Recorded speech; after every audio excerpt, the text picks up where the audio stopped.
샬롬, 주님의 사랑과 은총이 오늘도 여러분의 삶 가운데 함께하기를 주님의 이름으로 축원합니다. 오늘 우리가 함께 묵상하실 말씀 창세기 24장 1절부터 9절까지 말씀이 되겠습니다. 자, 오늘 창세기 24장 믿음의 조상 아브라함이 이제 인생의 마지막 관문을 통과하는 모습을 그려주고 있죠. 먼저 1절부터 보겠습니다. 아브라함이 나이가 많아 늙었고 여호와께서 그에게 범사의 복을 주셨더라. 아브라함은 이제 140세가 되었습니다. 세상적으로 볼 때 그는 부족함이 없는 삶을 살았죠. 물질의 복도 없고 평안도 누렸습니다.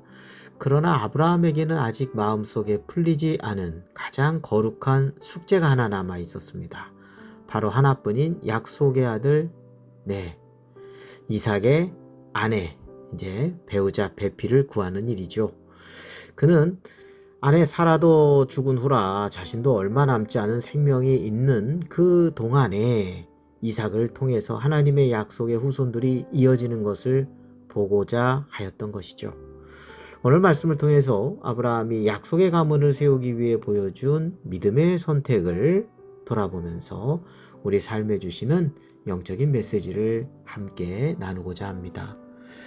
아브라함은 가장 신뢰하는 종 엘리에셀로 추정되는데요. 그 종을 불러서 자신의 환도뼈 밑에 손을 넣게 하고 엄숙한 맹세를 시킵니다. 환도뼈는 생명의 근원 또 후손을 상징하는 자리입니다. 보통 이러한 서약의 방식은 고대 근동에서는 정말 목숨을 걸고 또 가문의 미래를 걸고 서약하는 방식이라고 합니다. 그 서약의 첫 번째 내용이 무엇이냐면 3절이죠. 내가 너에게 하늘의 하나님, 땅의 하나님이신 여호와를 가리켜 맹세하게 하노니 너는 내가 거주하는 이 지방 가나안 족속의 딸 중에서 내 아들을 위하여 아내를 택하지 말고.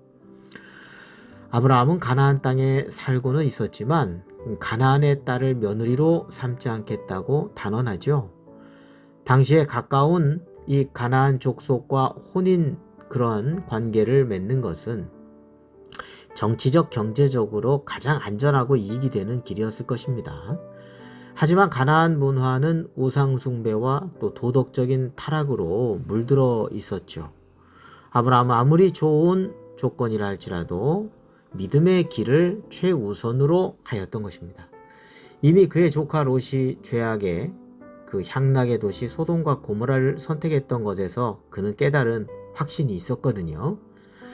오늘날 우리는 자녀의 미래나 또 인생에 우리가 중요한 결정을 내릴 때 무엇을 최우선으로 두고 있는지를 생각해 봐야 됩니다. 스펙이나 재력이나 세상적인 조건이 이 신앙, 믿음보다 앞서고 있지는 않았는지 말이죠. 아브라함처럼 세상의 편리함과 타협하지 않고 오직 하나님의 약속과 믿음의 선택을 최우선으로 두는 그런 그리스도인의 삶이 되어야 되겠습니다. 자, 그런데 이 아브라함의 종은요, 현실적인 염려를 제기하죠. 만약 하란 땅에 있는 여인이 이 멀고 먼 가나안 땅까지 따라오지 않겠다고 하면 제가 이삭 도련님을 데리고 그쪽으로 가야 합니까? 이러한 질문에 아브라함은 조금도 주저함이 없이 강력하게 단호하게 말하죠. 6절입니다. 내 아들을 그리로 데리고 돌아가지 말라. 무슨 뜻입니까? 아내를 얻기 위해 약속의 땅을 떠나는 영적인 퇴보는 결코 허용할 수 없다라는 의미죠. 목적이 아무리 좋아도 하나님이 주신 은혜의 자리와 약속의 권역을 벗어나는 그런 수단은 정당화될 수 없다라고 하는 것입니다. 믿음이라는 것은 뒤로 물러감이 아니라 하나님의 말씀을 따라서 순종하며 저 천성을 향해서 표대를 향해서 나아가는 것입니다. 뒤로 물러가는 것은 하나님께서 기뻐하시지 않는다라고 하는 것이죠. 자, 그렇다면 아브라함은 어떻게 이런 담대한 결단을 내릴 수 있었을까요?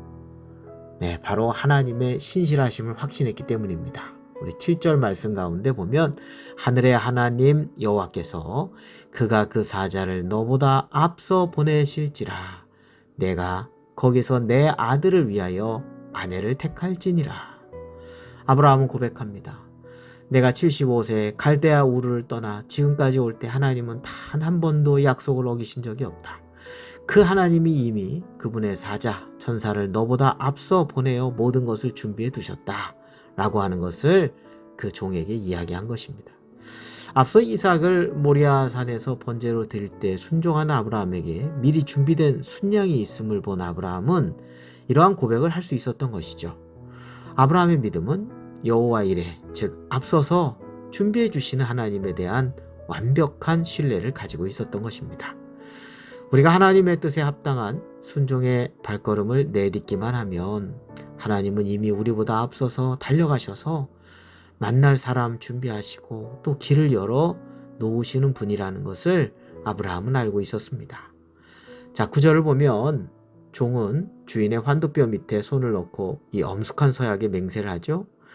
영적 리더였던 이 아브라함의 명확한 신앙적 기준과 확신에 찬 고백이 이 순종하는 일꾼의 마음에 큰 평안과 용기를 주었습니다.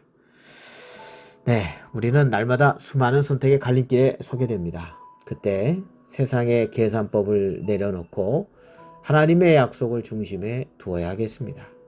세상적인 유익보다 믿음의 길을 선택하고 아무리 급해도 말씀의 자리를 떠나지 않고 하나님께서 이미 앞서 행하고 계심을 믿고 담대히 살아가야 하겠습니다. 우리가 믿음으로 바로 설 때 하나님께서 우리의 가정과 자녀들 그리고 우리의 삶의 모든 여정 가운데 친히 앞서 가시며 놀라운 은혜를 예비해 주실 것입니다. 이 여호와 이레의 복을 누리는 복된 삶이 되시기를 주님의 이름으로 축원합니다. 기도드리겠습니다. 거룩하신 하나님 아버지, 오늘 아브라함의 서약을 통해 우리의 삶과 가정을 돌아보게 하시니 감사합니다. 세상의 풍요와 편리함 속에서도 신앙의 그 순결함을 잊지 않게 하여 주시고 어떤 상황 속에서도 하나님께서 주시는 은혜의 자리를 지켜내는 단호한 믿음의 결단을 저희들에게 허락하여 주시고 인도하여 주옵소서. 우리보다 앞서 가시며 모든 것을 예비하시는 여호와 이레 하나님을 온전히 믿고 순종하며 우리의 자녀들과 가문이 하나님의 약속을 아름답게 이어가는 거룩한 믿음의 가문이 되게 하여 주옵소서. 우리 구주 예수 그리스도의 이름으로 기도드립니다. 아멘.